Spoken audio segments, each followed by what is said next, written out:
and communities of interest whole. So I just thought I would touch on a couple of things. First of all, I love the point earlier about District 6 being a neighborhood of leftovers.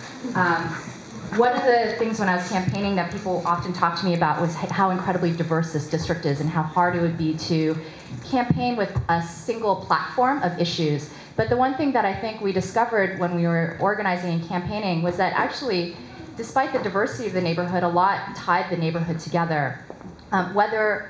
Although we represent the most historic and oldest neighborhoods in San Francisco, it's also some of the newest and most developing neighborhoods. It's a collection of neighborhoods that are in transition and have a lot of long-term planning needs and outcomes that we're still working on together. So I'll just kind of address a couple of points that I heard today. First, I think we heard really loud and strongly from the Filipino community here in District 6 and in District 11 about keeping those communities whole here in the Tenderloin and in the South of Market. These neighborhoods have historically had Filipino communities for a long, long time and are a strong part of the neighborhood's history. Also, a huge community here are our SRO hotel communities, largely in the Tenderloin, but also dotting in the South of Market, and even a little bit down to the triangle of the 101 boundary, which Paul Hogarth had referred to. And a lot of organizing work happens there around building code enforcement, kind of neighborhood beautification, the Safe Passages program that some of the residents had alluded to. And I think it's important to keep those groups together as well.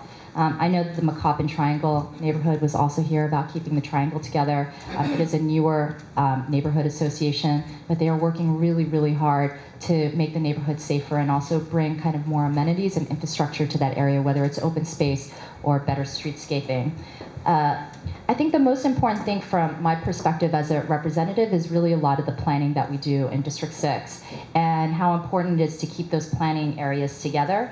I chair the Trans-Bay Joint Powers Authority currently, so a lot of the work that we do around Trans-Bay does have deep impacts around Rincon Hill and South Beach and the South of Market in general. The housing that we're building there, the pedestrian safety work that we're doing, the infrastructure work that we're doing really kind of emanates throughout the neighborhood, and I think it is important to keep that together.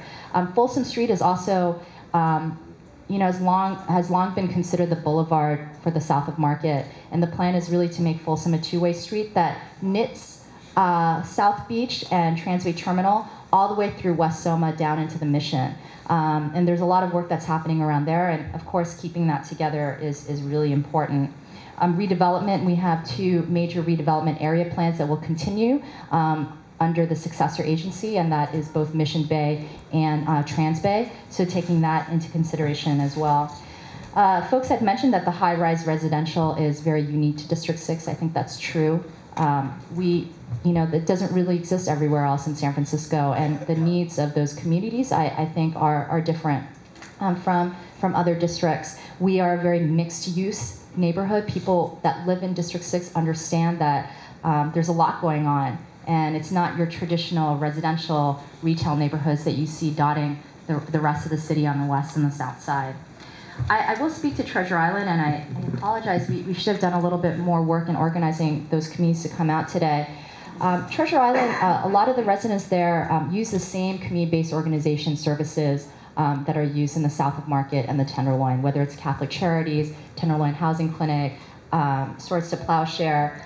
I actually think that the demographics in that neighborhood mirror some of our communities, both in the Tenderloin and the South of Market, and their kids attend our schools as well, the same schools that our children attend as well. And they come to the Boys and Girls Club, they come to the Y. I mean, I see kids on Treasure Island when I go door knocking in the Tenderloin too, in after-school programs. So I think that there's that similarity there. Also, District 6 was the only district in San Francisco to increase in its African American population. We are now the second highest for African Americans. We superseded District 5 in the 2010 census numbers, and Treasure Island has a strong African American population, and I think keeping that with District 6 is important.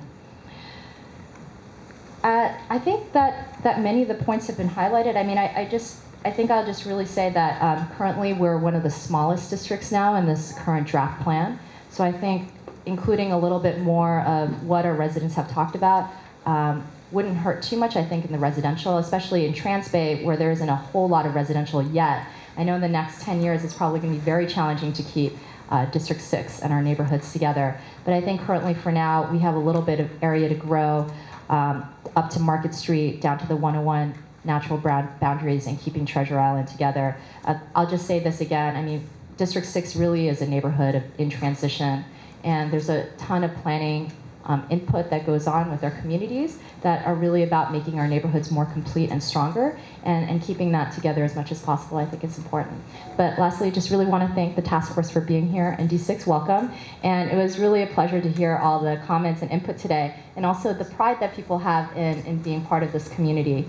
And want to recognize my office, who is all here today. We have Matias Mormino, April Veneracion, and Sunny Angulo. And I know that they work really closely with a lot of the individuals here, and I just really want to thank them for all of their work in the outreach and organizing. And also want to recognize the president of our school board, Hydra Mendoza, who is also here. Thank you.